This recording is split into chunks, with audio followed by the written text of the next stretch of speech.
evening. Welcome. This is Hot Edition. We're live from news up at Desawe Kanda, also live on Kesmi 107.1 in Tamale and beyond. We're live on W 93.5 in Wa and beyond. I am Alfred Ocansey.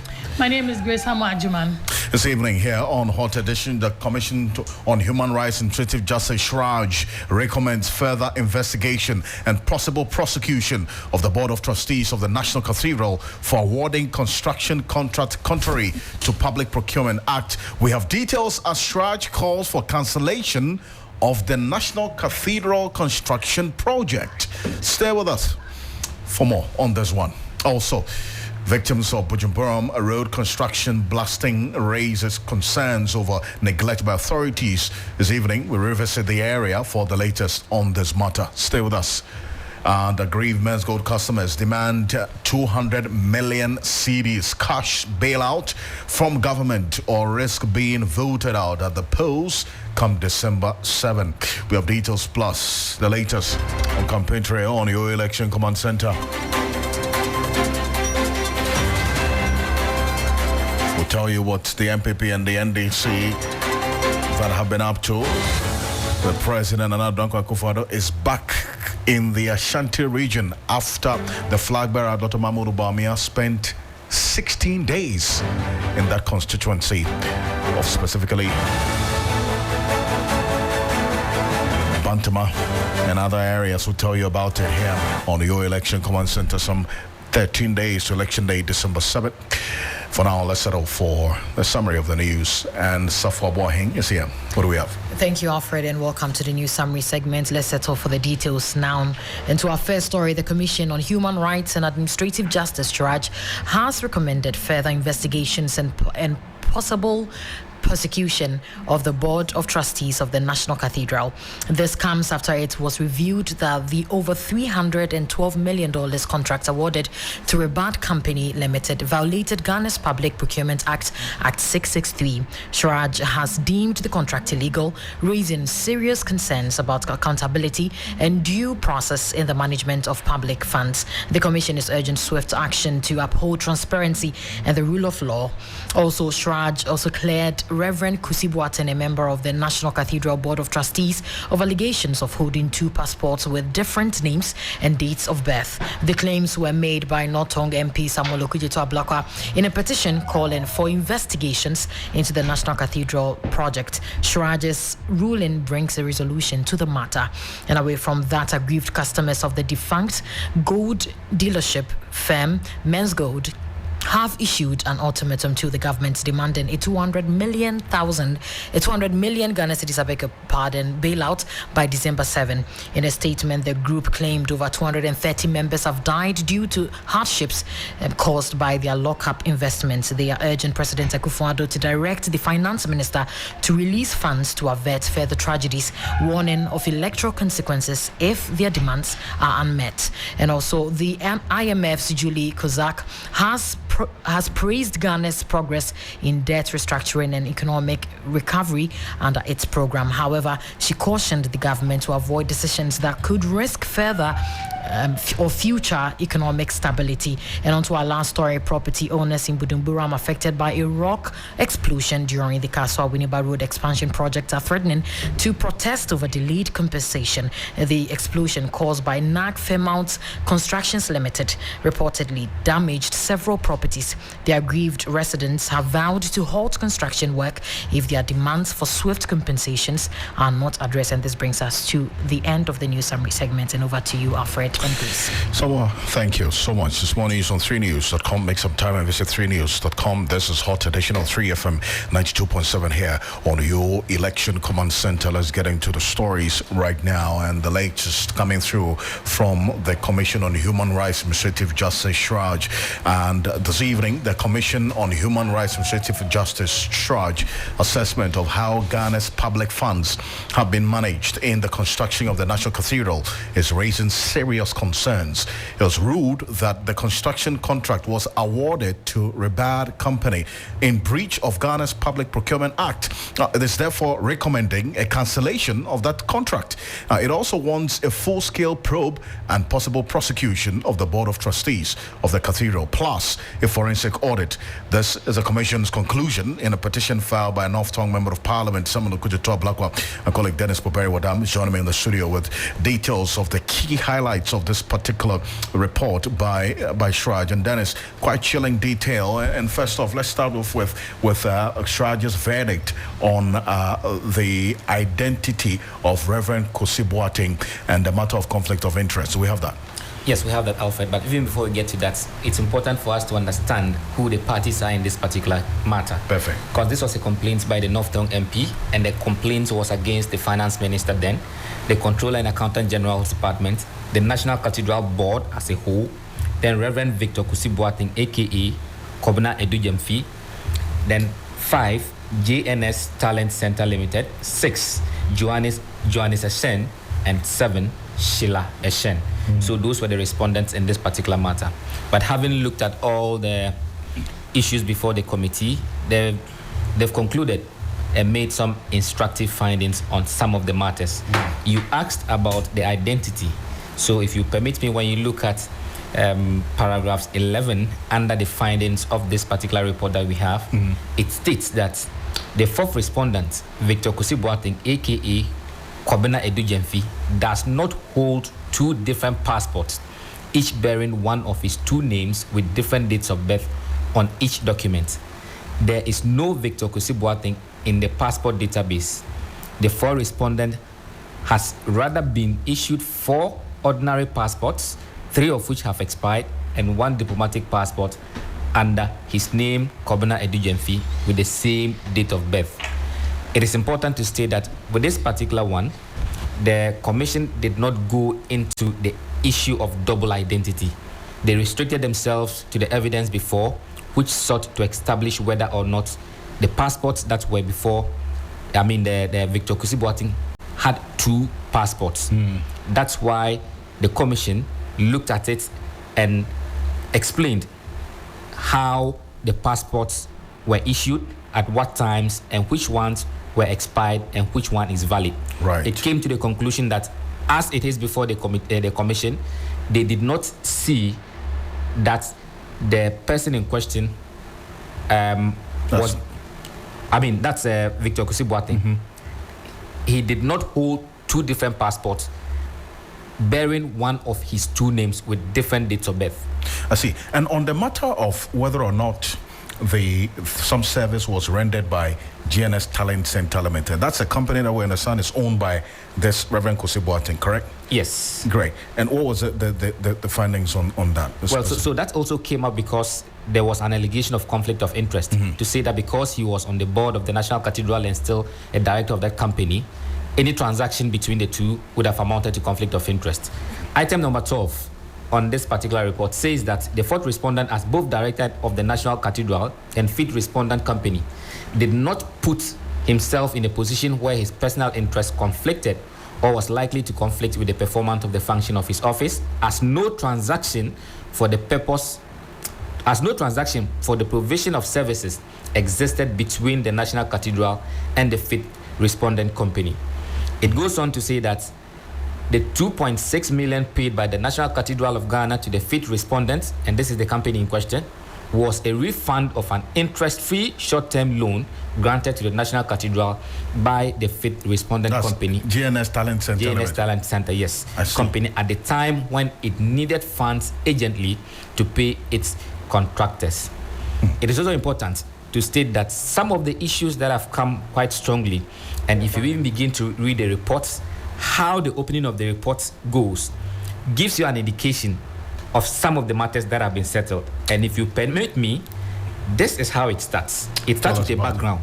In the background says that during the run-up to the 2016 presidential and parliamentary elections in Ghana, His Excellency, the President of the Republic of Ghana, Nana Addo Dankwa Akufo-Addo, then as a presidential candidate of the New Patriotic Party, made a pledge to the Almighty God that should he be gracious enough to grant victory to the MPP and his presidential candidate in 2016 elections, after 2 unsuccessful attempts, he, Nana Addo, will help build a cathedral to the glory and honor of the Almighty God. As fate will have it, the MPP won the 2016 election, and Nana Addo was sworn into office as President of the Republic of Ghana. Accordingly, on the 18th of July 2019, the National Cathedral of Ghana was incorporated as a company limited by guarantee, and subsequently in 2020, the President cut the sword to commence the construction of the project.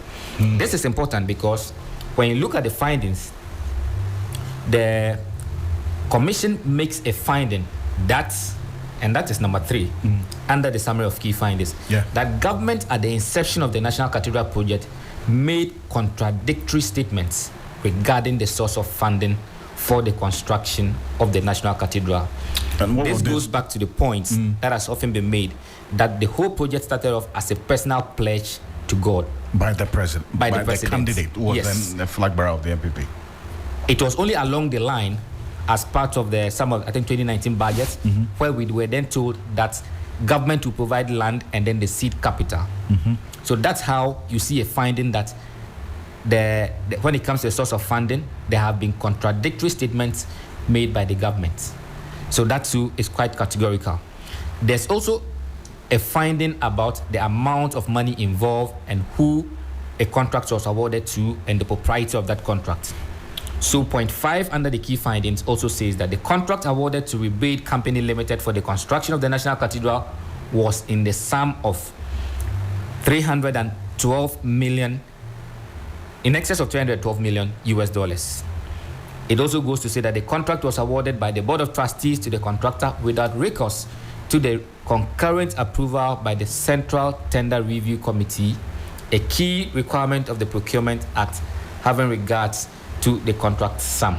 So all these are contained in the reports. Having made the findings, they go on then to make recommendations. And we're getting to the recommendations shortly. But then some great detail that you put in also setting the foundation for this conversation. 14 after 5 here on Hot Edition on 3FM 92.7, also live on Kesme 107.1 in Tamale and beyond. We're also on W93.5 in Wa and beyond. Adam Sanano is a co-chair of the Citizens Movement Against Corruption. He's been listening to you. Dennis is joining us on the telephone right now. Good evening to you, Sanano. Thank you for joining us. Thank you for having me. First off, I'll start off from where Dennis started on the matter of, even though the Shraj has, for the lack of a better expression, cleared Reverend Kosi Boateng of any issue of conflict of interest, that no service was rendered by GNS Talent Center Limited, owned by him, who is also a member of the Board of Trustees. Rather, Reverend Kosi Boateng, we understand, offered to pay contractors of the National Cathedral because at the time, the National Cathedral was not in good financial standing, some 2.6 million cedis. And so the monies that were transferred to him were monies that's owed him for paying contractors of the project with his own money at the time when the National Cathedral did not have funds. I mean, from where you sit, based on this conclusion, Charge goes ahead to recommend that an investigation and possible prosecution of the Board of Trustees of the National Cathedral should take place. How does that strike you? I find this whole situation very embarrassing. I mean, given the prominence and caliber of persons that is on this board, on this particular, it's surprising that they did not seek adequate expertise being involved in such transactions of high value, and somehow very important points of law, of procurement were missed. And we get to the point where there are substantive findings saying that there needs to be an investigation. It's extremely embarrassing given the nature of the persons involved, and unfortunate at that. This is something that should not have happened, especially from the context that right from the beginning we had been told that public funds will not be used. If we had not gotten into that domain or space, I don't think we'll find ourselves where we are today. So those would be my preliminary comments. I see. On that bit about the issue of prosecution, possible prosecution. In fact, that's another aspect, one of a number of recommendations that have been highlighted in this particular report. That is going to get into the details shortly. But Shraj is talking about, in fact, they've recommended an investigation and possible prosecution of the Board of Trustees. In what form should this investigation take, and who has to do this or conduct this investigation? I guess what Shraj is saying is that there are clear breaches that ought to have been taken on board. There are things or issues from a management and procurement perspective that ought to have been much more properly addressed, which were not. And so, to the extent that these things were overlooked, and there's no clarity on some aspects, it appears that to be sure that nothing untoward has happened, it may ultimately benefit them. It may be useful to do the whole hog and investigate. Really, are there any other issues that ought to be considered? And I think that Church has done a very fair in terms of providing all the supporting information and how they've drawn their conclusions. One cannot begrudge them where they have arrived at. But the concern now is the aspect of investigation beyond what Shraj has put out, because it appears that even though they, as you indicated, they have done quite a good job getting into the various aspects of this particular controversial, project and laying out some detail, they still recommend that further investigations should take place. Which institution, from where you sit, can do this job and tick all the boxes for you without any questions left unanswered?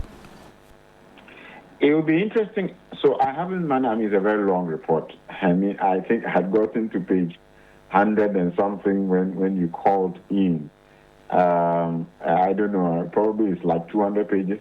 It will be useful to go back to the point at which they have made that recommendation and find out whether they have attached, and I don't know whether you are reading from the summary of key findings,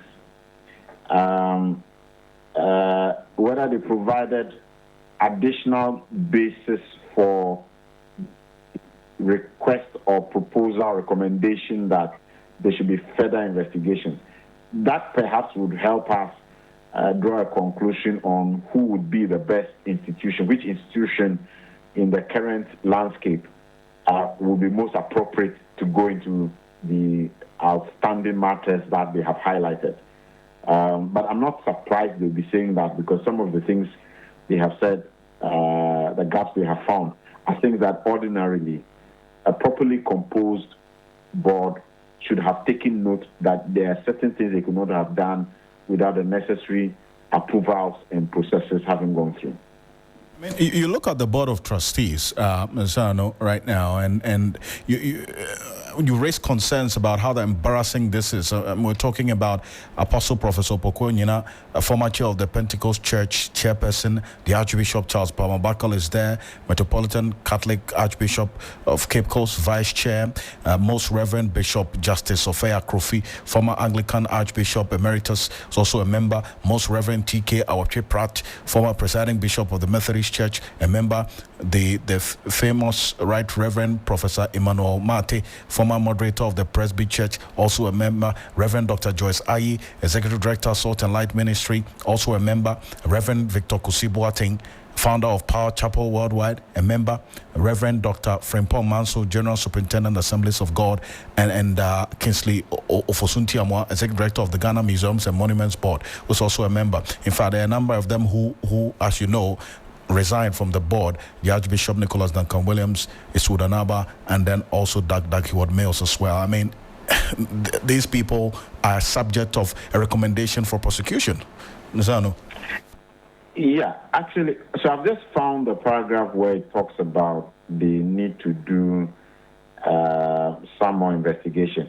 And it's on the back of them saying that the stated sum of money is no small amount. Public interest dictates that there ought to be value for money in terms of project execution. Unfortunately, this commission has no expertise to determine whether there has been value for money, considering the project remains in the same state. Accordingly, the commission recommends that the Auditor General should conduct a forensic audit on the construction of the National Cathedral from its inception to date to ascertain whether monies released for its construction have been properly utilized, and so on and so forth. The commission further, so I jump one paragraph, recommends for further investigation and possible prosecution of the Board of Trustees of the National Cathedral, who superintended over the award of the contract to Ribade Company in disregard to Act 663 as amended. These breaches of the procurement laws have the potential of causing international embarrassment to the country, considering its international status and that of Ribade Company. So the basis is the fact that they breached procurement laws. I mean, first of all, there's the issue of value for money, why they're asking the Auditor General to do a forensic audit. And then they are saying they are recommending further investigation and possible prosecution because of their disregard of Act 663 as amended. And therefore, there's been a breach of the procurement law. So there are substantive issues they have raised, and all of this is embarrassing. Why? I mean, earlier on, the report itself says that they take into consideration the fact that these are many clergymen who may or may not have expertise. And it's a more reason why the board should have been properly composed. You needed the expertise, and if they knew they didn't have it, they ought to have been consulting the right people. This was a mega project. It's extremely embarrassing, disappointing, and I don't know how they would have missed these very important issues. So we'll see how the coming days will play out on this matter, because this is just the beginning of a long period of discussion on these findings by the Commission on Human Rights and Administrative Justice Charge. Appreciate your time on this. Thank you so much. And thank you for having me. Thank you. Adam Sanano is the co-chair of the Citizens Movement Against Corruption in there. And then as we're going to get into the recommendations shortly. And quickly, let's hear from Samuel Okujeto Blakwa, who was also voiced his dissatisfaction with the Shiraji's report exonerating Reverend Kwesi Boateng from allegations of holding a double identity. So, yes, he agrees with a number of the issues that Shiraj has raised in this, you say 165 pages? Yeah, 165 pages. Of this report. But then again, he expressed surprise at Shiraj's findings, specifically claiming that the Reverend Kwesi Boateng did not have two identities. Says that is just a scratch of the surface of the allegations concerning double identity and also conflict of interest. That's what he said. Petition succeeded in a larger part in terms of the procurement breaches, in terms of the corruption-related offenses. It is the matter to do with conflict of interest in the case of Reverend Victor Kwesi Boateng that Shiraj failed to reach a confirmation of the allegations I made. Reading the submissions from Shiraj, it is clear to me that Shiraj, when it comes to the conflict of interest matter, they did not look at the full evidence before them. They relied on only passports, whereas if they had paid attention to the full evidence, as the courts of our country have done in the case of the High Court, you'll notice that they looked at all the IDs that I produced, the driver's license, the Ghana card. The Shiraj report appears to rely solely on just passports. But even then, Shiraj itself concedes that whereas he was appointed to the board as Reverend Victor Kwesi Boateng, his diplomatic passport is issued in another name, which is Kwabena Edu Jemfi. Samuel Okujeto Blakwa is Member of Parliament for the North Tongue constituency. Is one who petitioned Shiraj on this National Cathedral matter. But a number of recommendations in this report that we've been looking at quite closely. Dennis, what is in there? Well, so before the recommendations, the Commission has also been making some observations. One of the key observations made was the fact that the board had conceded that they carry some of their businesses in an informal way. To quote a portion of what the fifth respondent had said, that our modus operandi is that we agree amongst ourselves and do not take minutes of directed meetings. So at a point, there was a requirement for them to show proof of some of the discussions they had had and agreed for which reasons some money should be transferred. But the point made was that this was not captured in the board minutes because, like I quoted, that their modus operandi is that sometimes they agree amongst themselves and do not take directors' meetings. The commission finds this to be unfortunate and that it has to be encouraged. It goes on to say that in the light of the commission taking notice of the fact that the Board of Trustees of the National Cathedral are all clergymen who may or may not be well versed in corporate governance, the commission recommends additionally that capacity building on good corporate governance be organized for the board by credible professional bodies such as the Institute of Directors Ghana to sensitize them on good corporate practices in the conduct of their official duties. It goes on to also recommend that the Auditor General should conduct a forensic audit on the construction of the National Cathedral project from its inception to date to ascertain whether monies released for its construction have been properly utilized. Also, it goes on to say that having found that the contract awarded to Rebate Company Limited is void ab initio for being entered into contrary to the mandatory provisions of the Procurement Act, the Commission also recommends that the board of the Procurement Authority, the Public Procurement Authority, should intervene to cancel the contract for the construction of the National Cathedral between the National Cathedral and Rebate Company, as it has the power to do so in law. The Commission further recommends for investigation and possible prosecution of the Board of Trustees of the National Cathedral, who superintended over the award of the contract to Rebate Company in disregard to Act 683 as amended. These breaches of procurement laws have the potential of causing international embarrassment to the country considering its international status and that of the Rebate Company Limited. See. So these essentially are the recommendations, the key recommendations by the Commission. Dennis Oberi Wadama Esquire, thank you so much. And we have Samuel Okuda Blakwa on the telephone. He's been listening to you. And Honorable, good evening. Thank you for joining us here on Hot Edition. Hi, good evening. Thank you for having me. So, we've touched on a number of aspects of this report, Mr. Blakwa. Two aspects that I want us to delve into, because this is 165 pages. In fact, this is just the beginning of a long conversation on the details of this report. Maybe we would have to have another date again in the coming days for an extensive conversation. But essentially, Shraj is saying that a number of things they agree with you. They found to have confirmed all the allegations you put out there.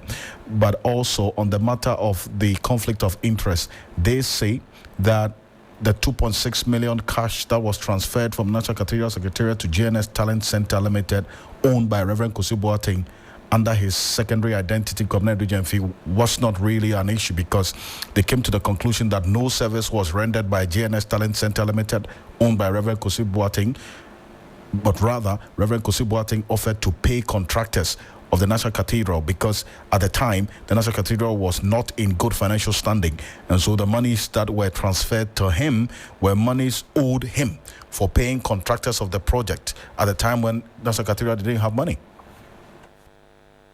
Oh, well, first of all, it is important to emphasize that this is a very damning report. To have a project which is being done in the name of the Almighty, a project which is superintended by reverend ministers, to have this kind of outcome. All of us as Christians do not wish for this outcome. And it just tells you that those of us who called for transparency, for due process, that just be truthful. Why did the president mislead and deceive the country and the Almighty by saying that this was a personal project? He was not going to use public funds. It's been confirmed now in this Shraj report, as my own independent investigation found out, that they were using public funds, that there was nothing private about this project. It's also been confirmed, as I did put out, that the procurement laws of our country were violently breached. Now here we are, Shraj is saying that the company, Rebate, should not have been awarded this contract. They should not have breached procurement laws in the manner in which they did. And they are actually saying that it should be the board of trustees should be prosecuted. I mean, these are far-reaching, recommendations by Shraj. So we all must admit that this is a very damning verdict on the National Cathedral project. There's now a clear confirmation that this was a grand heist, a great loot and share scheme, which has gone awfully bad. Having said that, the specific matter relating to the double identity of Victor Kusi-Boateng and Kwabena Edu-Gyamfi, in that department, Shraj did a shoddy job. All they did was to look at passports. They did not avert their mind to all the IDs that I placed before them. They did not avert their attention to his driver's license, which is in the name Victor Kusi-Boateng, the Ghana card evidence, the GRA, where he operates two different identities, two different things, and the fact that he uses different dates of birth.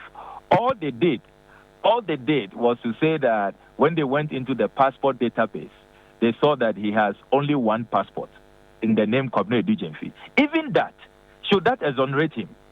You are appointed as Victor Kusi-Boateng.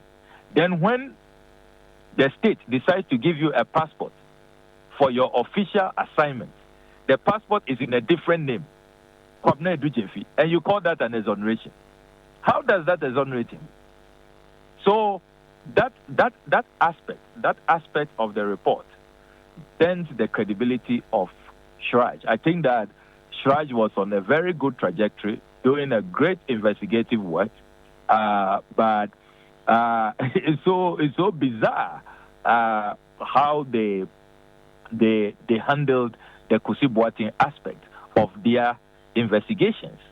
Then they claimed that the 2.6 million was some loan.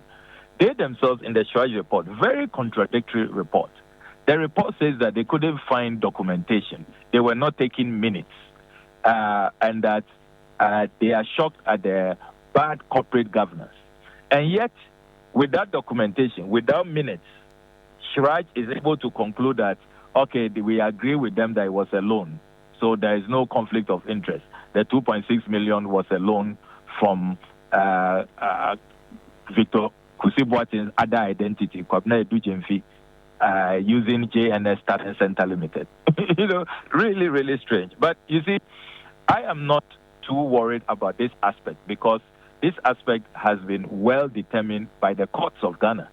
The High Court has ruled that Victor Kusi-Boateng engaged in a double identity scam and that what he did borders on criminality. So there is a High Court judgment which has settled the matter of double identity. What was not settled was the procurement breaches, the corruption-related matters, which this Shraj report deals with. So, really, it is for Shraj to deal with the credibility crisis that they create for themselves as they seek to contradict the courts of Ghana and to be very narrow in their appraisal of the evidence before them. On the matter of the procurement breaches, in fact, that aspect of the Shraj report says, and I quote, the Board of Public Procurement Authority should intervene to cancel the contract for the construction of the National Cathedral between the National Cathedral and Rebade Company, as it has the power to do so under the Procurement Act. Additionally, Shraj is urging the Auditor General to conduct a forensic audit of the project, citing concerns about some 225.9 billion cedis so far. That's million, I beg your pardon, so far that's been spent on as of May 31, 2022, describing that as seed money. And they say that this sum of money, quote, has been expended on site preparation, contractors mobilization, US fundraising, consultants, and symposium as well. I mean, really, is it one that you would support? So after the cancellation of the contract, then what? Who accounts for these monies that have been spent? Would you support the call for the slapping of the charges of causing financial loss to the state on all these persons behind this? Absolutely, I would support that call, because if you read the Shraj report carefully, Shraj itself is recommending prosecution of the Board of Trustees. Shraj is saying that they don't see value for money, and it's even inviting the Auditor General to carry out a forensic audit. And it's also saying that there's reasonable suspicion that there's corruption and corruption-related offenses that have been occasioned under this whole scandal. So it is clear that we need to go after those who have just squandered our resources. We are talking about $58 million. I mean, that is a staggering amount that can transform entire communities, that can solve a lot of the problems that confront us as a country. And there is absolutely no reason why people should be allowed to get away with this. I've consistently talked about Carrie Summers, who is keeping our $6 million. David Ajayi, who engaged in all of this inflationary pricing. This Shraj report confirms all what I have been talking about. And that is why I am glad that under the NDC manifesto, President Mahama is promising Operation Recover or Loot. That is such a timely, crucial manifesto proposal which will help us to retrieve this $58 million which has been squandered on what has now been described as the world's most expensive pit. Mr. Blakwa, I do appreciate your time on this, but a quick one concern coming through right now about, and a number of our viewers towing that same line, about what happens then to this cathedral site. A number of projects were pulled down, bungalows of judges, some private companies as well lost their buildings, and you know them, quite a number of them that lost their properties as a result. So what happens next?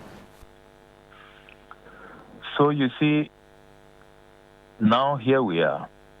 This project started on the foundation of lies, on the foundation of deception, on the foundation of fraudulent conduct. Now, Shraj confirms all of this horrible dissipation of resources. And don't forget that, as you have rightly pointed out, the demolitions that took place, all those people whose properties were demolished have lined up waiting for compensation. Some are in court. So the $58 million we talk about is just the actual taxes withdrawn. But how about all the other compensation that we must pay from Mali Ambassador, Judicial Training Institute, Judges Bungalows, Comsys IT Firm, Waterstone Realty Apartment Complex, all of them. So that is why this matter, the recommendation that the Board of Trustees should be prosecuted, is key, is crucial. Prosecutions must indeed take place in earnest.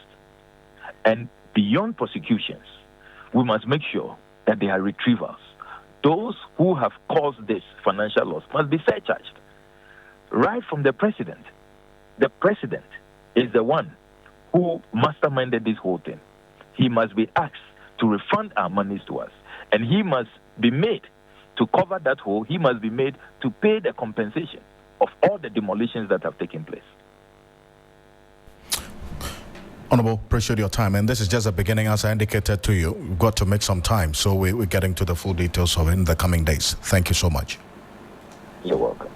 Samuel Okudeto Blakwa is a member of parliament for the North Tongue constituency.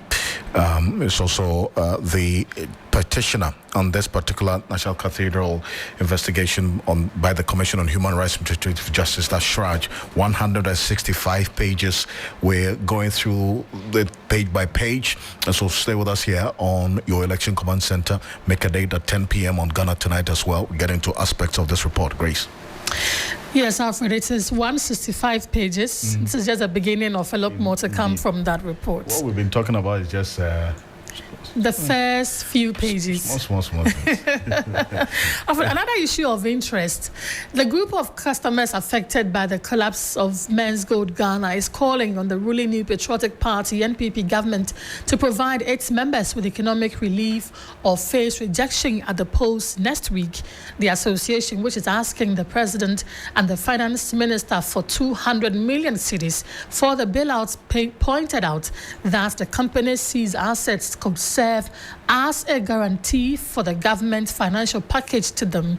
In a statement, the group alleged 230 of their members have died since their investment became locked up and that a cash bailout will help prevent further death. Its leadership has asked government to respond to their request before the end of the day. We're working the phone to their spokesperson, Frederick Forsing, who is already joining us. Mr. Forsing, thank you for joining us and good evening to you. Good evening. Right. So in your statement, you are demanding a response from government by close of day today. Have you heard from any official from government regarding your demand? What is the latest on it? Not yet. We haven't heard from them, and we are hoping that, government is able to do anything. So the day is not over yet, but as we speak, we haven't had any response from them. And how many of you are still owed as of now? How much are we talking about in the numbers?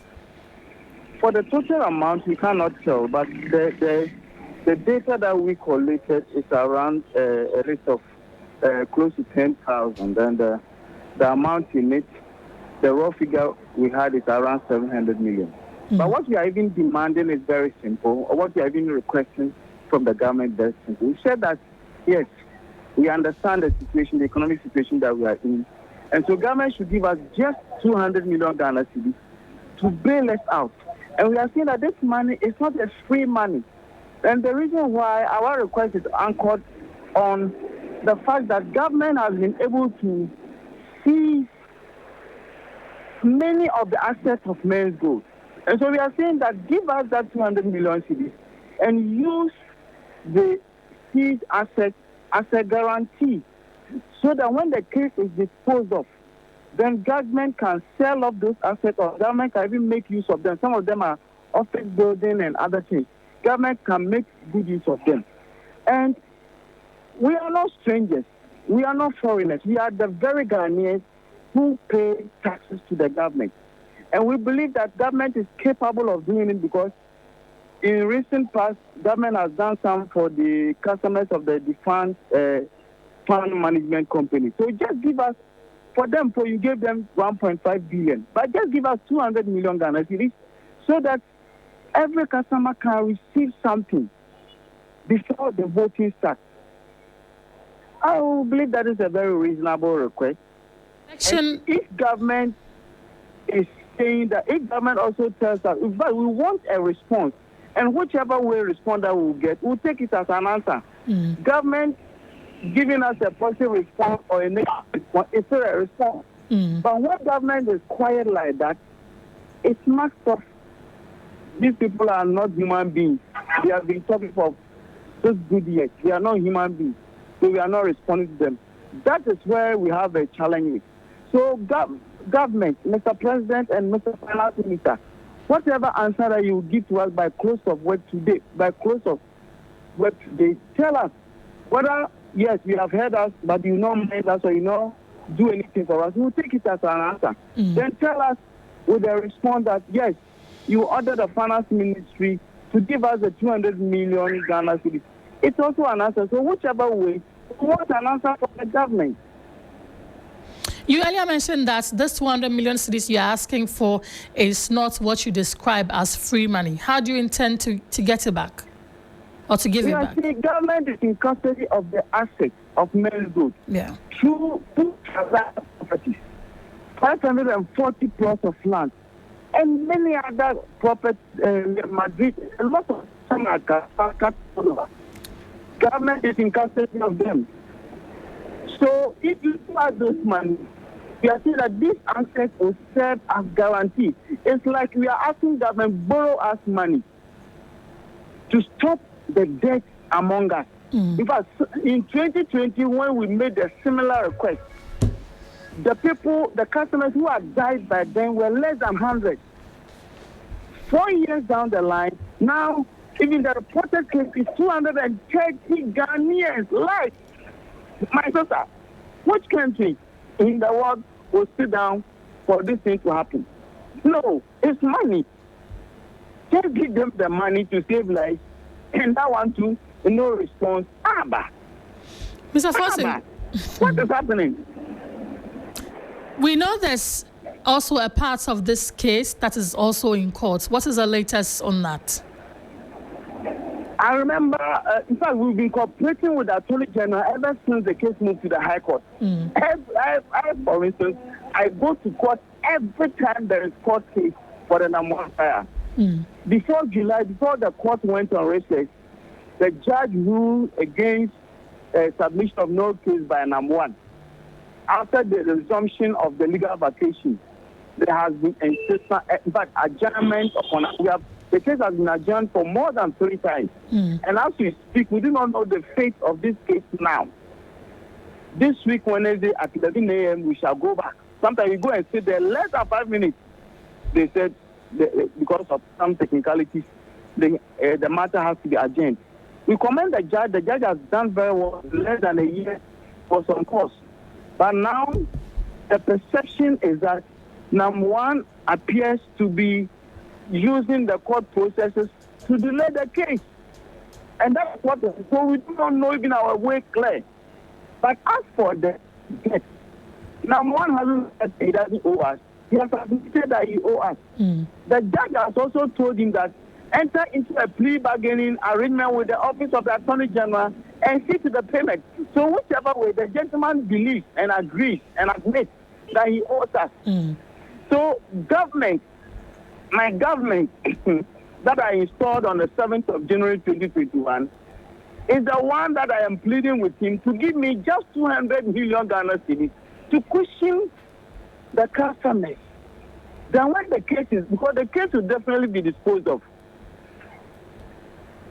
That is our call. It's a very simple call. Well, Mr. Forson, the day hasn't ended yet. We're hoping that you get a favorable response that you're looking for from government so that maybe you and government can come to some terms of compensation or agreement to move the issue forward. Thank you for talking to us. Fred Forson is spokesperson of the affected men's gold customers, Alfred. Talking about customers, if you are a customer on the ECG and you use the Nuri meter, then this will be of interest to you because the ECG has warned that customers on the Nuri prepaid meters who do not upgrade their meters will struggle to purchase credit. This follows an earlier statement the power distributor issued to the customers, advising them to buy sufficient credit to last at least 1 month to avoid power disruptions. According to the ECG, the move has become urgent and crucial to improve service delivery to thousands of customers in the Accra West and East District. Speaking to 3FM in an interview, the external communications manager of ECG, Charles Ni Aiku, apologized for the possible inconveniences this could cause, adding that customers can call for help when necessary. The standard transfer specification is basically for prepayment. It allows you to be able to top up credit using your Nuri meter. Now, if you are not able to upgrade, it becomes difficult for you to top up.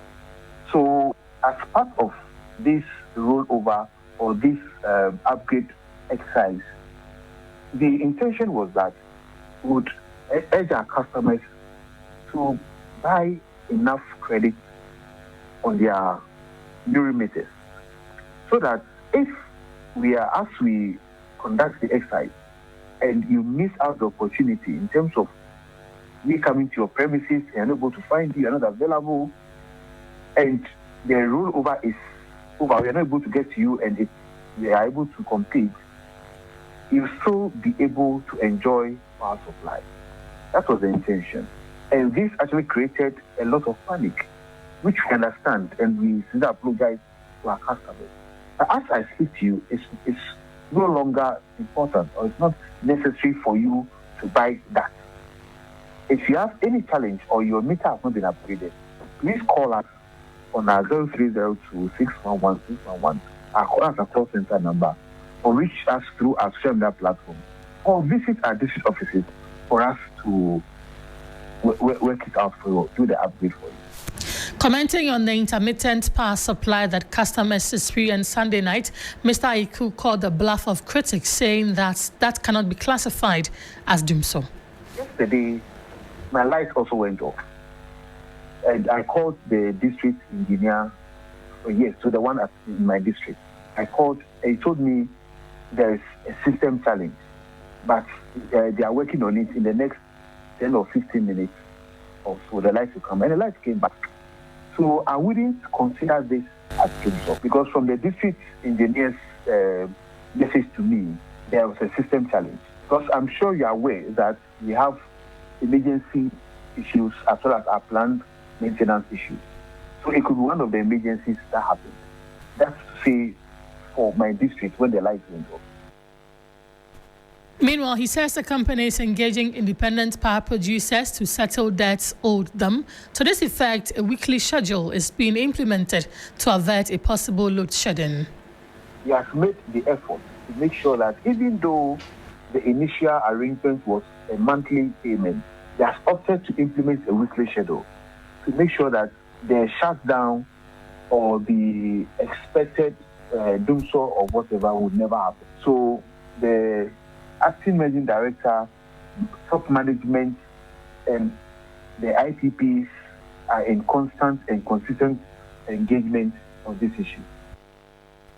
That was Charles Ni Aiku, the external communications manager of the Electricity Company of Ghana. First, there was a change in meters. Now you have the Nuri, and you need to upgrade the Nuri. I don't understand that bit, Alfred. What kind of upgrade he kept talking about? Because right now the ECG credit, it runs like when you use a boat. I mean, you buy and they have to come again. They have to, Alfred. Well, Michael Ogbodu is also going through the same thing, but he's also standing by to bring us the latest in the world of business after this break. Today, we thank you very much for your invaluable service to this great company, and we wish you well on your retirement. Cheers. Thank you. Happy retirement, Lay. Thank you very much. So are you staying or you are going back to Ghana? I'm going back home, of course. Wow. You really built? I've got a home at Lakeside Estate. Really? Lakeside Hills is a dream come true, a community designed for all stages of life. Whether you're a growing family needing more space, a young professional looking for convenience, or someone seeking a peaceful retirement, Lakeside Hills has it all. With 2, 3, and 4 bedroom homes, there's something for everyone. That's impressive. Exactly what I'm looking for. I have to start saving towards this. See you back home. Lakeside Hills, it's not just a place to live, it's a place to thrive.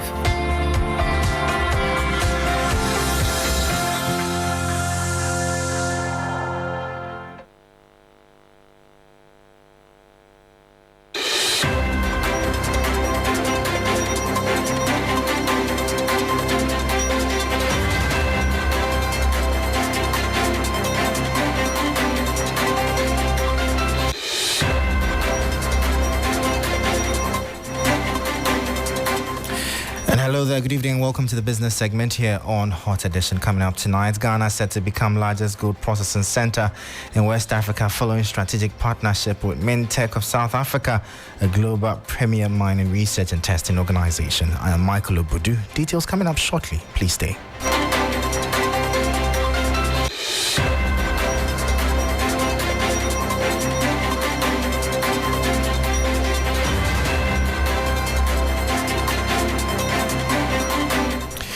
Thank you so much for your time. Straight into our top story. Ghana is set to become main gold processing center in West Africa. This follows the Minerals Income Investment Fund, MIF, signing of a memorandum of understanding for a strategic partnership with Mintech of South Africa, a global premier mineral research and testing organization.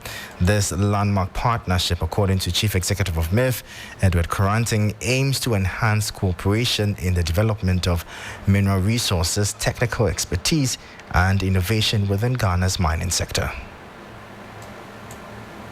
We're bringing in a company called Mintech. Mintech is the world's #1 company when it comes to gold processing. That's #1. It's South African. We just again signed the MOU. What we are trying to do is connect Mintech to KNUST and have it set up in Kumasi. So again, that's part of capacity building, but it will also make Ghana the main center in West Africa when it comes to processing and really checking the quality of the gold that you produce, because Mintech is actually the #1 in the world. So we've just signed these agreements, and we'll be having Mintech set up in Kumasi. Training is important, capacity building is important, and we have to be on top of the curve at all times. And as much as possible, we will do everything we can to support that, so rest assured, Ghana will always be ahead of the curve when it comes to this because of these relationships that we are building. So that was Chief Executive of the Minerals Income Investment Fund, MIF, Edward Corantin, speaking there. Away from that, professional services firm Deloitte Ghana has revealed that the introduction of IFRS 17 will help Ghana's insurance regulator, the National Insurance Commission, to fast-track reforms to ensure companies have enough capital to cover risk, boosting stability in the sector. In its 2024 insurance outlook, the auditing firm said this will go a long way to boost the sector's contribution to GDP. This report has more. Professional services firm Deloitte has disclosed that the adoption of IFRS 17 by Ghana's National Insurance Commission, NIC, will boost efforts to implement a risk-based capital regime. According to Deloitte's 2024 Africa Insurance Outlook, the planned framework in Ghana aligns with international standards like Solvency II in the EU and South Africa's Solvency Assessment and Measurement. Deloitte explained that IFRS 17 provides a solid foundation for measuring capital adequacy, enabling insurers to maintain sufficient reserves to cover risks and ensuring regulatory oversight. This, it noted, contributes to the stability and resilience of the insurance industry. The firm, however, highlighted challenges in balancing financial stability, transparency, and the costs of implementing the standard. Deloitte emphasized the need for collaboration among regulators, insurers, and stakeholders to successfully navigate this evolving landscape. And that was a 3 Business News Desk report. The Director General of the Cybersecurity Authority, Dr. Albert Entry-Boisiako, has called for the establishment of a strategic innovation center as well as a national fund to effectively tackle cybercrime.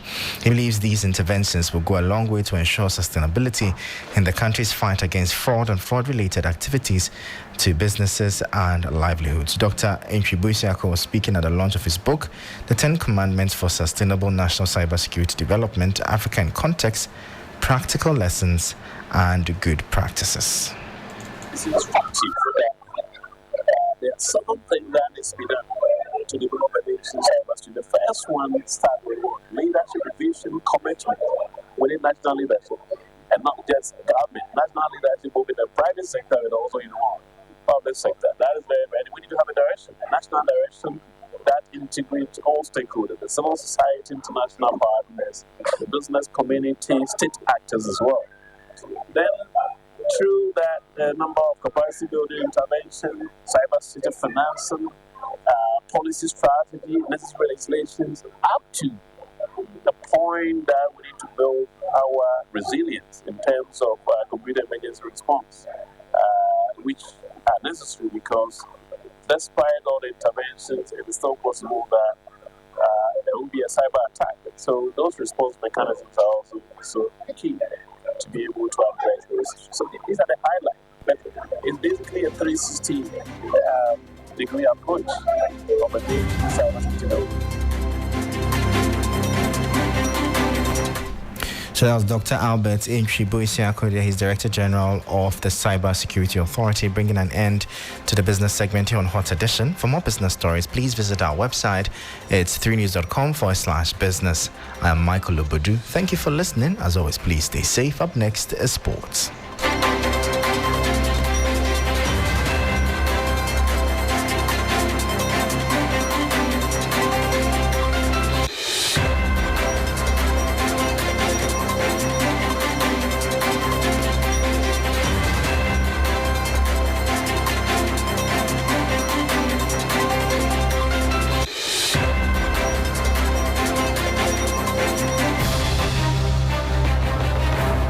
most comprehensive election coverage. Top-notch presenters and well-versed analysts. Dedicated reporters and correspondents in every nook and cranny across the country. All the action, every incident reported. All the big stories covered. All facts cross-checked. Every figure verified.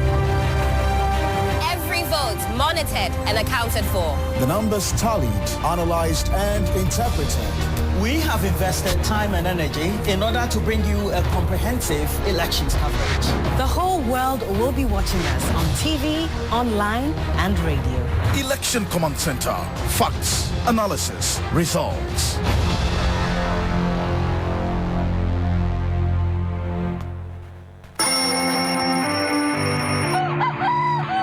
I wake up early every weekday because of you, to keep you on top of your game. Yeah!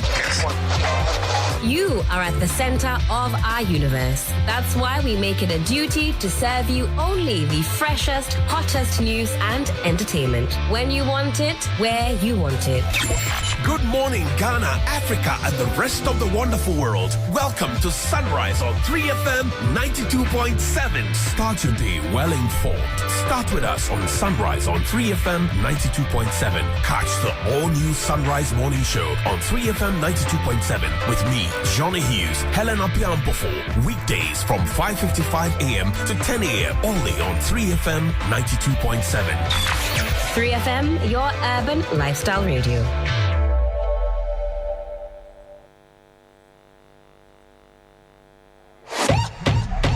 Imagine a place where voices matter, where every corner, every street, every community is a platform. A big bus moving through Accra, carrying conversations, questions, and the pulse of the nation.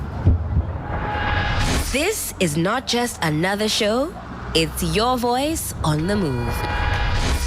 Join us as 3FM Sunrise hits the road, turning ordinary streets into platforms for extraordinary dialogue. Speak freely, listen deeply, and help shape the conversation that drives Ghana forward. Look out for the bus and tune in exclusively on 3FM 92.7, your urban lifestyle radio.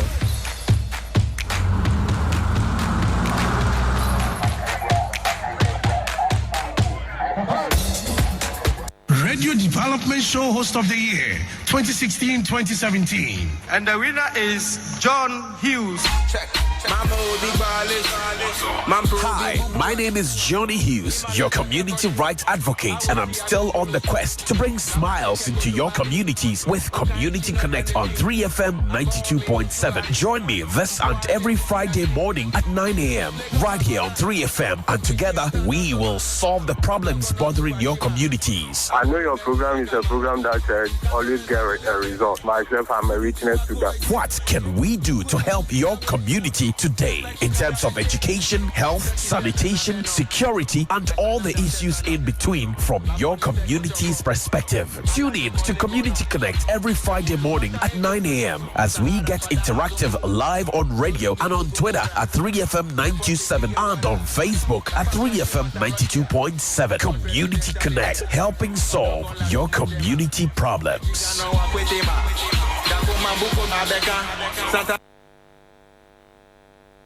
3FM 92.7.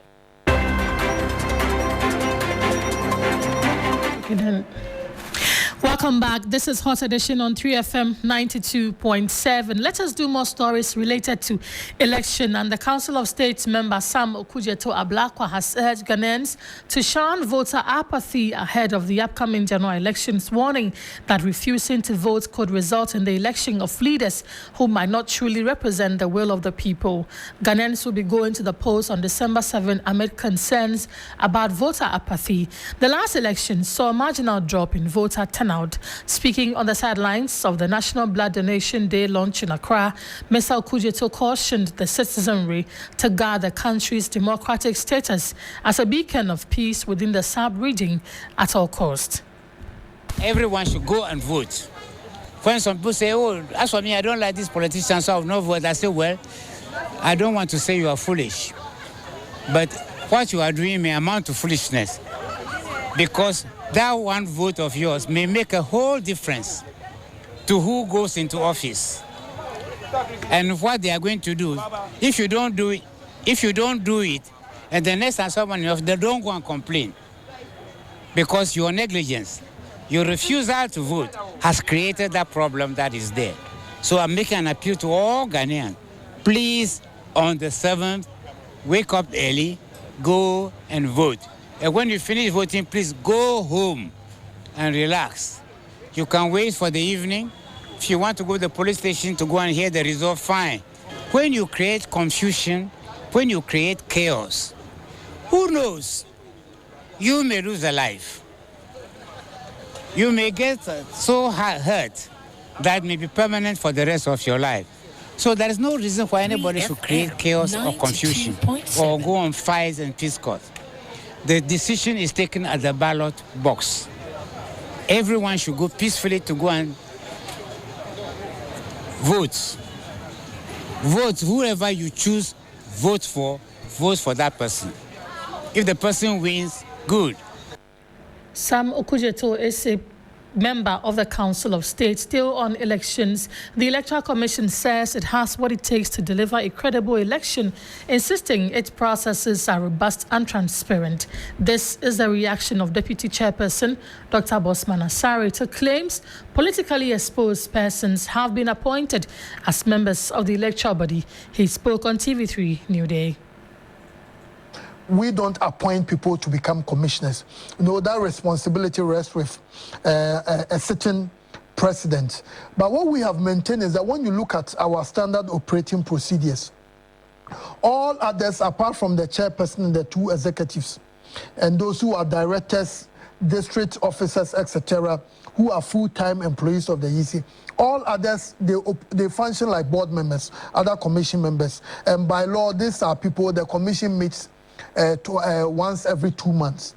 And we've made it very clear that for the nature of the work we do, if even you are a flag bearer of a party and you are appointed as the chairperson of the commission or a deputy chairman to that effect, there is nothing you can do. How so? Because the point is that all the processes we undertake in the lead up to the elections, we do it in concert with the political parties. Let's begin from registration. Before we register people, we give notice. We notify the parties 21 days before. And at each registration center, the parties are expected by law. They are expected to bring their agents at each poll registration center. And we have what we call start of day report and end of day report, which we share with the parties. So by the end of the registration, the parties have a clear idea of how many people have registered at each registration center. So the national figures we put out, the parties have almost similar, if not the same numbers. And when we are doing the exhibition, although the parties don't send people there, the parties are at liberty to send people to the exhibition centers. And we did transfer. For the first time in 2024, during the voter transfer, we did allow parties to send their agents over there to observe the process and to comment on any activities they believe were untoward at the registration at the district offices that did the transfer. So apart from the voting, printing of ballots, we do it in concert with the political parties. The parties have their agents at the all the printing houses. Everything we are doing it with them. So what the commission has maintained is that assuming you are the flag bearer of a party, and we make you the chairman, the deputy chairman, there is nothing you can do. Because after the ballots have been, after the polls, close of polls on election day, the counting is done in the full glare of the media, agents of parties and everyone. So the basis of the results, we get them from the polling station. So we think that all those trying to raise arguments about that, it doesn't add up because there is nothing anyone can do to influence the outcome of the elections. So, meanwhile, the EC has asked all persons partaking in the special voting to endeavor to do so on the designated date because their names will not appear on the voter register during the main elections on December 7. The EC will conduct a special voting session on December 2 for a specific group of registered voters, including journalists and security agencies, ahead of the general voting day, which is December 7. We are not having any elections in the diplomatic missions. All the elections are taking place in Ghana. And you know, as I said, we have 328 special voting centers, and these are usually members of the security agencies, media personnel, as well as election officials. By law, according to CI 127, these are the people who qualify to take part in the early or special voting. So apart from that, the rest of us are all voting on December 7th, and we are not having any voting taking place in any of our diplomatic missions. If you were a diplomat and you were a registered voter, you should have taken part in the voting by proxy, where you would nominate somebody to vote on your behalf. So if you didn't do that, then you have to come back to the country to exercise the franchise.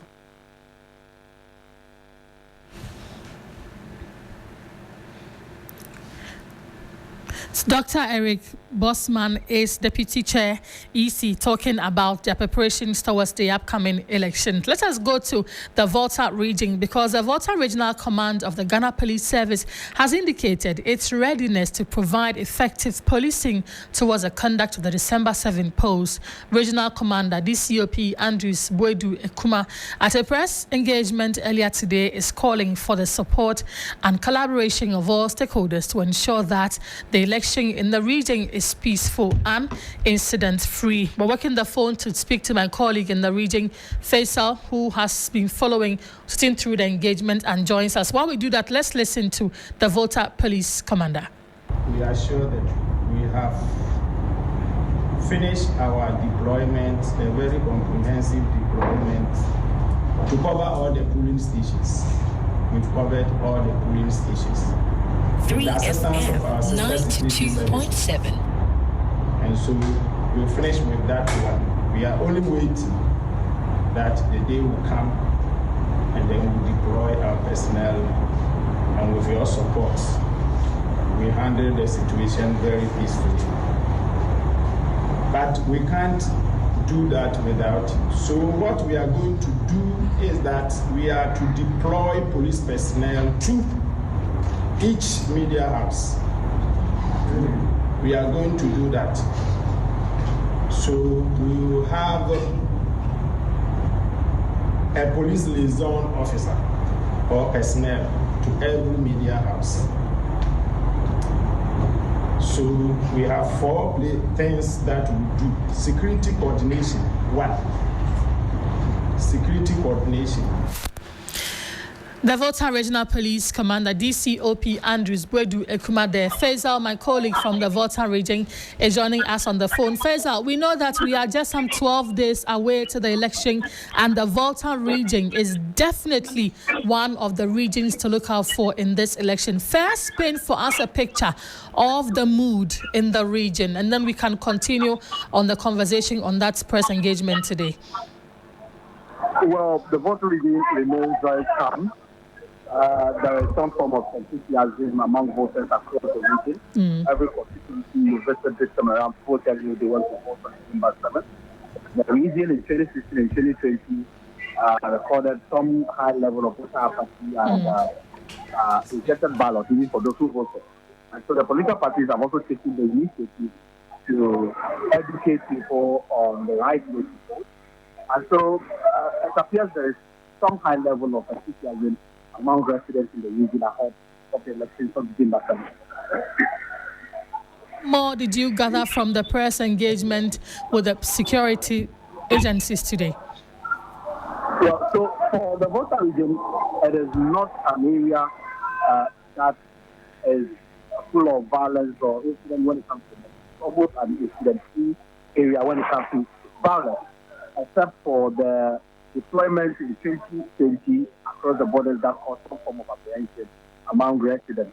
As we approach the election, the security agencies, particularly the police, is telling us they have a very comprehensive roadmap that would allow for effective policing. We have been informed that they have already done their deployment of December 7th. What is new is that they are equally deploying police officers to the various media houses. So for Media General, for instance, we've been attached to 2 police officers who we have to work with directly in terms of our own security And also, when we pick up any information as far as this is concerned, we are the two people we have to reach out to. On the day of election, we are to stay in constant touch with these two officers who remain our liaison officers, and will work with us on where we should be and what we should be looking out for on the ground in terms of security. They are also calling for the support of chiefs, the religious leaders who we have been told have been engaged already. And so the police administration in the region is optimistic that the elections in the Volta region will be peaceful as far as these guidelines, roadmap is concerned. We're looking forward to having a very peaceful election. All right, Faisal, thank you for bringing us that update. Faisal Abdurrahman, my colleague in the Volta region. Time now for us to go to the Election Command Center campaign trail.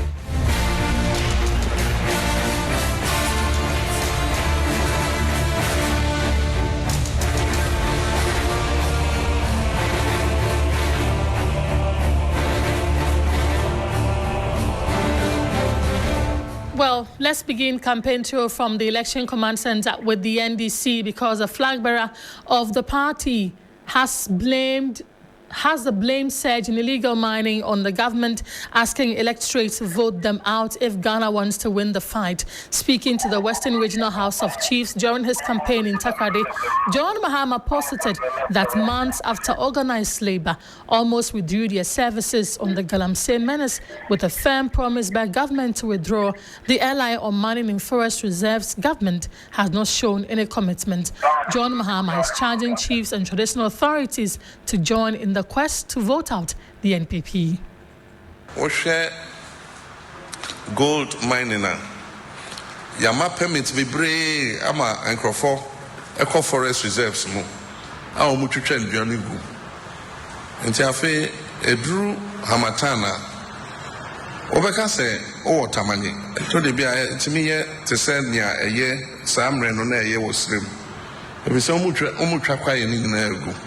Se omo hwehwe gold na abayan kasa Akrofi ena yesa omo ankasa ena omanya permit a omo di wura kwaye no mu na nanse nipa bebre ye oye kire ama afi omo de airline ba parliament se ne be ya ye wo hono ye ba ne any mining in forest reserves we mu buy no mo sign ena omo de permits bebre Emma Akrofi so omo ko mining wo forest reserves. In the forest reserves, they be almost saying no prayer.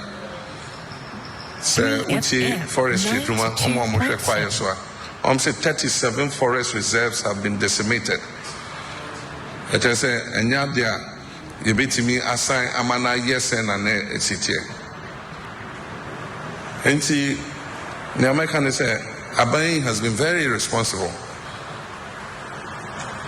Omodie omoye yi nkwa na omodwen amanfo no ho enti e wo se ye hwe na ye yi omun na afri kwae no mu na ye san hwe se na ebetimi abo kwae no ho ban na ye se ndua enua no foforo na yetimi ama ya sase na ye yi. The NDC presidential candidate John Dramani Mahama there. Let's connect to Komla Kluche, a man who is with the NDC. Komla, we've heard John Mahama talk about Galamsey. What else has he been talking about on his Western Regional tour? Shortly after meeting the Regional House of Chiefs, he proceeded to meet the members of the clergy in the Western region. Wide range of issues, not too different from the ones he's been raising with members of the clergy. We recall the one he did in Accra, one he also did in Takoradi as well. But essentially, he's been charging the people on what the promises of the NDC is and what is actually he intends to do differently. Shortly thereafter, he moved to Daboase in the Wassa West constituency, where he engaged the public. One of the things that's a sticking point for him in speaking to the people is a reaction to the misinformation by the journalists in the local radio station in Ocansey over the voting day. He says it's a deliberate attempt or a ploy by the MPP to cause affection to some other parties apart from the NPP, so they do not get the required numbers. He dispelled those information and asked the public to treat it with the contempt it deserves. In speaking to the people as well, it makes the point that the NPP has moved the economy to where it is now, where they have criminally superintended over its destruction. And so if Ghana does not want to wake up one day where we get the news that the country has been sold, there's a need for Ghanaians to rise up and vote massively for the NDC so that they are able to get the country reset. And so he just concluded the Shama constituency. We are headed for the Secondary constituency, and then we would go to Esikado Ketan, who will also be doing Takrady later tonight. Does he want to? Is he completing the Western region? Is he completing the Western region today? It looks like his itinerary is quite packed. Quite packed, but absolutely not. He is. He will be concluding the Western regional campaign on Wednesday. Today is day one of it. Tomorrow he'll be heading towards the middle belt of the Western region and focusing on the mining areas, Prestia, Takwa, and those other ones. And then he would be heading again back towards the southern side. That's the Jomoro and then the Agyemang areas on the third day. Hopefully he would be done with his campaign, and then we will know the next line of action. All right, Komla, thank you for bringing us those details. Komla Kluche Aman with John Dramani Mohammed's campaign team. He is currently in the Western region talking about Galamsey and some other issues. It's heating up with both the incumbent and opposition political parties commissioning projects and making donations in what appears to be an effort by each not to be outdone by the other. This is quite a departure from the hitherto commissioning of projects by the incumbent governments close to elections. Irma Smith, who tells us the Member of Parliament for the Lembele constituency in the Western region, also getting into commissioning some projects. Irma is our Western Regional Bureau Chief. Is joining us right now on the telephone for a quick conversation on this. Ram, appreciate your time here on Hot Edition. What's the... Ramos, can you hear me? Hello, Rama, can you hear me? Yes, I can hear you. Perfect. Now, you're being crisscrossing the Lembele constituency. What's happening where you are? Can you come again, please? Hello, Rama, can you hear me? Great. And I was asking about the happenings in the Western region, specifically the Lembele constituency, the Member of Parliament for the area, and the matter of some activities that have been taking place there in the run-up to the elections. What can you say about that? Right. So, as we get close to the elections, you see both parties doing donations here and there. When it comes to the Lembele constituency, the Member of Parliament, Emmanuel Ama Kofi-Boa, has handed over a health center to the Santa Fe community. Now, this is a community made up of mainly cocoa farmers who initially were walking for up to 8 kilometers to access health care. So now they have their own facility, and the nearby communities can also benefit from it. Apart from that, he also handed over some money to the Lembele Health Directorate to repair an old ambulance there, and also donated 10 motorbikes for their outreach programs. He's also giving a starter kit to about 1,500 youth in the constituencies that he has funded their empowerment. So basically, these are some of the things that are going on over there. Rama, appreciate you for this one. Thank you so much. Rama Smith joining us on there with the details here on your election command center. So Western Bureau Chief connecting with us here on Hot Edition. And to Gomoa East, Grace? Yes, Alfred. Let's go to Gomoa East because the NDC is accusing the Electoral Commission and the NPP of scheming to rig the upcoming elections. The party at a press conference said an audio that it has intercepted allegedly captures the voice of the former MP for Gomoa East, who is also leading the NPP in the upcoming parliamentary elections, asking 3 officers of the commission to rig the elections in his favor. In the short audio, the voice alleged to be that of the parliamentary candidate is heard promising some supposed officers of the EC an amount of 60,000 each should they help in executing the agenda. According to the NDC, 8 checks have revealed that the said senior officers at the Gomoa East EC office have already received 30,000 each. Kwesi Addo is our reporter and joins us. Kwesi, tell us a bit more about this press conference by the NDC and what evidence they have to be making such allegations against the EC. Okay, thank you. So the NDC press conference was meant to discuss a purported audio that was allegedly recorded during a meeting between the former member of parliament for the Gomoa East constituency in the person of Kojo Agyemang and then 3 top officials of the Gomoa East Directorate of the Electoral Commission. The third audio is about 23 minutes, and a portion of the audio discusses the upcoming election. And then the voice in the audio, which is alleged by the NDC to be that of the former MP Kojo Agyemang, pleaded to the 3 EC officials to try their possible best to ensure that things go into his favor in the election. That same audio also captured the former MP allegedly decrying how he was abandoned by His Excellency Nana Akrofi. He was appointing officers to serve this country. And then he said they failed on the part of the president to award him an appointment, stifled him of finance, and so it caused his defeat in the 2020 election. And then he brought in some neighboring members of parliament within the central region here who were appointed by the government and then were able to raise funds to finance their campaign activities in the previous election.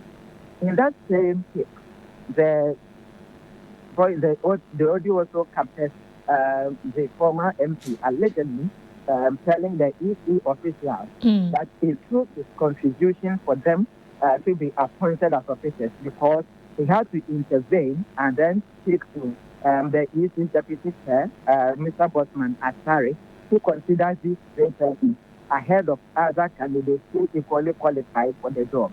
And it also mentioned that some between 65 and 70 polling officers have also been brought to the Gomoa East to ensure that the work is done for him, the MP, the former MP. And so he was pleasant that should they help him win the election, he was going to award each officer a total of 60,000 Ghana cedis, and that he was ready to pay them 30 Ghana cedis even ahead of the election. These are allegations made by the NDC. And so I have gotten in touch with Mr. Kojo Agyemang.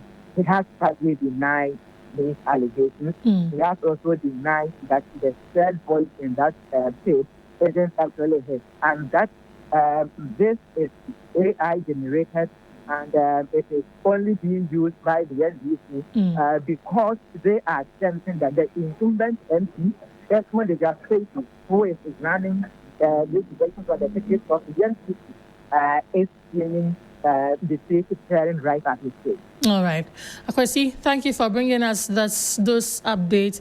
Akwesi Addo is our man bringing us the latest from the Gomoa East constituency. Well, the election is upon us some few days ago, and most definitely some of these issues are likely to come up. What you need to know is to stay with a credible outlet, your election command center, for the best of news and all that it can come with, Alfred. Certainly so.